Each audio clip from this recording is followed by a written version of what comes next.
Was I a tall child? I think I was normal height until I think like 10 years old, maybe. And then I shot up like a freaking rocket. And my body was just in constant achy pain because I grew too fast and I got stretch marks on my back to show for it. And now I'm just slightly taller than average. But I was a bit on I wouldn't say I was shorter than my peers, but I was on like the average height range when I was a little kid. And then I just got tall really suddenly. Height vitamins? No, nothing like that. I just got crazy growth hormone from my brain, I guess. You can get stretch marks from growing too fast. That's what causes stretch marks. Stretch marks just indicates that your skin is stretching too quickly. And so it tears as it's adjusting to the new size. Yeah. I think people kind of negatively view stretch marks as a bad thing. They associate it. I think specifically it's a problem that stems from our like social association of weight gain as a bad thing. I don't really agree with that personally, but yeah, stretch marks happen when you grow quickly anywhere. Like if somebody gets pregnant and their stomach inflates like a balloon to hold a human child inside, a human baby, to house the ginormous fetus gestating in them, then a lot of the time they're gonna get stretch marks on their belly, right? That's very normal. In my case, I just grew too tall too quickly. So yeah, I do have some stretch marks along the lower area of my back. And I think that's normal. I'm not gonna lie, I was a little insecure about it when I was younger, but I've come to really appreciate it. I think it's charming. I like stretch marks. Yeah, I don't know. I just think they're cool. And I've said this before, and the people gas me up on Twitter for doing the bare minimum, but I'll say it again anyway. I've always just liked any feature that makes a person unique. Like, obviously, everybody has stretch marks or like is able to get them. So many people have them, but no two stretch marks look alike. Like, any person with stretch marks is the only person that has those stretch marks, and I think that's cool. It's the same theory that I apply to like freckles and moles and birthmarks and stuff like that. You just don't have any two that are in exactly the same position or the same shape. I just think it's nice. I think it's neat. I think asymmetry and crookedness is cool. We are all snowflakes. It's kind of sweet. Do I have any notable marks like that? I don't think I have any that you'd ever really see or notice, no. Like I mentioned, I have my stretch marks. They're very faded now that I've grown.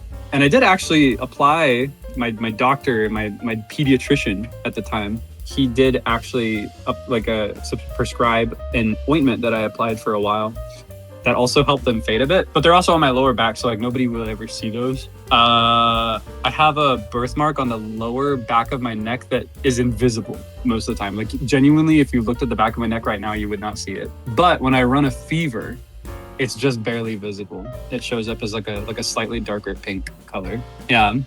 Or I guess not even necessarily if I'm sick. Sickness makes it really visible because that's when I'm running a really high fever. But theoretically, that could maybe happen if I push myself too hard, like exercising or something, but I don't know yet. I do have like a splotchy small one on the back of my neck, but it's invisible. It's an interesting combo because it's both invisible and it's also in a place that you wouldn't really see even if it wasn't invisible. So it's basically just like flavor text.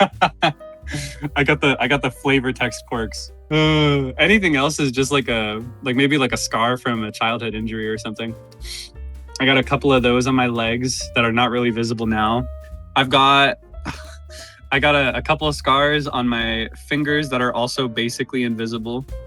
Like, you can't really see them at all. Even if you look really closely, you can just barely see that it reflects a little differently in the light. So it doesn't really again, it's just like flavor text. You can't actually, there's no proof in the pudding. I think it's okay though.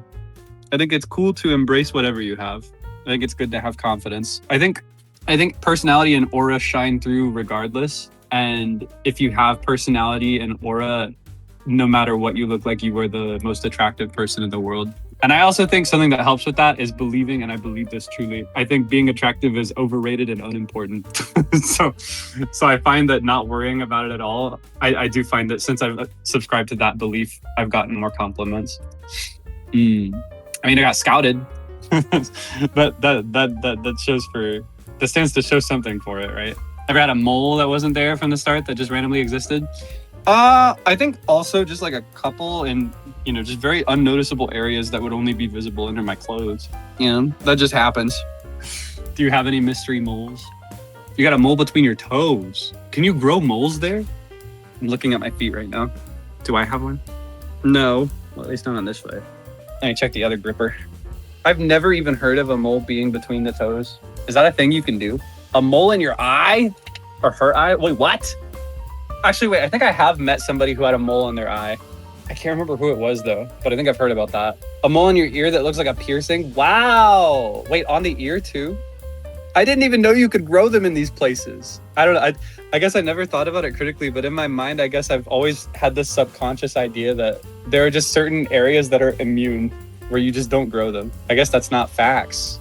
I thought it was /SRS, but it's slash.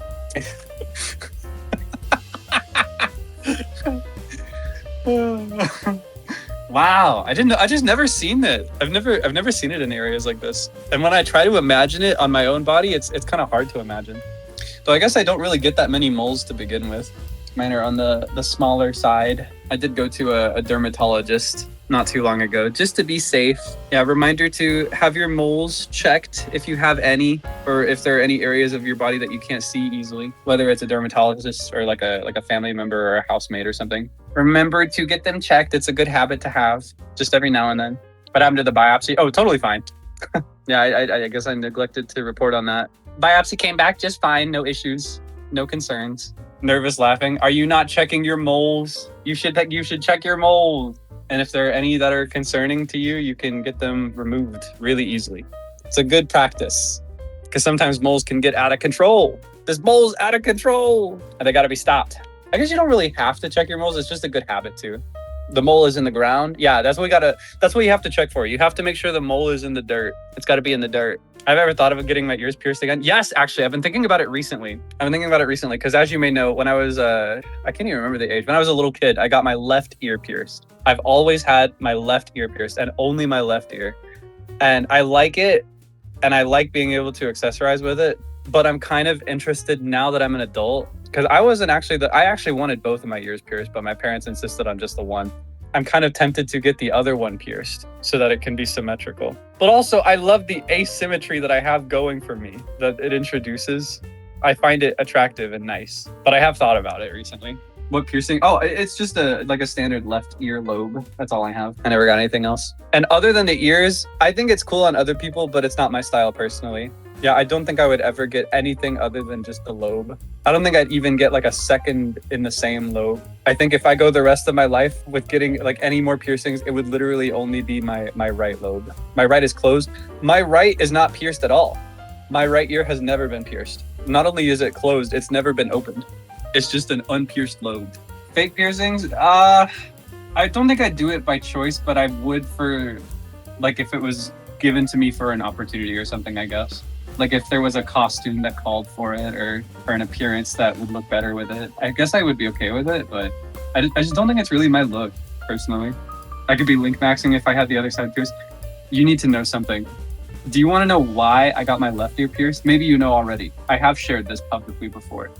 I got my left ear pierced because I wanted both of my ears pierced.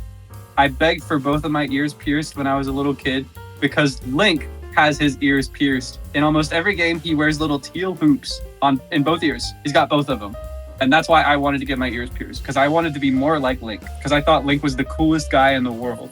I wanted to be just like him. And my parents compromised. They were like, Kaelix, I don't think you should be getting your ears pierced at all. You're a little young for this. And, I don't agree with this next thing, but this is just something you're going to encounter with people that are from older generations sometimes. But I also got hit with also you're a boy. so you shouldn't have this. And I was like, but I want it, and Link's a boy, and he has it. And I just would not shut up about it for like a month, and then they gave up, and they took me to the Claire's, and I got my ear pierced. But I could do the other one maybe. But again, I'm just so comfortable with the one that I have. It's just like a passing thought that I've had to get the other one done. Yeah, let's all get our ears pierced at Claire's. Did it hurt? I've always had a very manageable approach to pain tolerance. I've always had this, I don't know. I guess it's like pros and cons, right? This was much more of a pro and con situation than just a pure pro situation when I was a kid. This will make more sense when I actually explain it. Let me just get into it. When it came to certain things that are totally not a problem, I would be very sensitive and irritable. For example, I did not like being touched. I did not like being picked up. I did not like being hugged. I did not want anybody to touch my face or my body. Was not a fan. Did not like it. But when it came to like if I injured myself, or if I scraped my knee, or if anything drew blood or anything like that, any injuries, or in this case, like if I got a piercing, or in the doctors, if I like had to get a shot or had to get my blood drawn, I've always had this talent since I was a little kid for just kind of like erasing it in my mind, if that makes sense. Like obviously I feel it, but it's like I feel no pain. Like I feel it, but I don't. My soul feels no pain. So it like I felt the pain of it, but I did not cry or anything. I was nonchalant and horrible. I was like, yeah, I'm cool. I'm great. Can I get a lollipop? I don't know. It's not even spacing out. Like I'm in the moment. I'm able to kind of separate it, and my mind is like, this is not actually a threat to me, so I'm not worried about this. Because I think crying or getting overwhelmed by pain usually comes from the fear that it's bad, right? But sometimes pain is not a bad thing. Sometimes it's a necessary small thing that is not actually a threat. Or, you know, like if I get a bee sting, same thing. Like it'll sting and it burns. Ouchie, ouchie, ouchie, it burns. But this is not gonna be my end, you know? Like I feel it. And honestly, I think I may feel it extra strongly, but I have no idea because I'm just one guy. I've never felt somebody else's pain in that way. But I'm just really good at, I guess, working through it and being auriful and silent.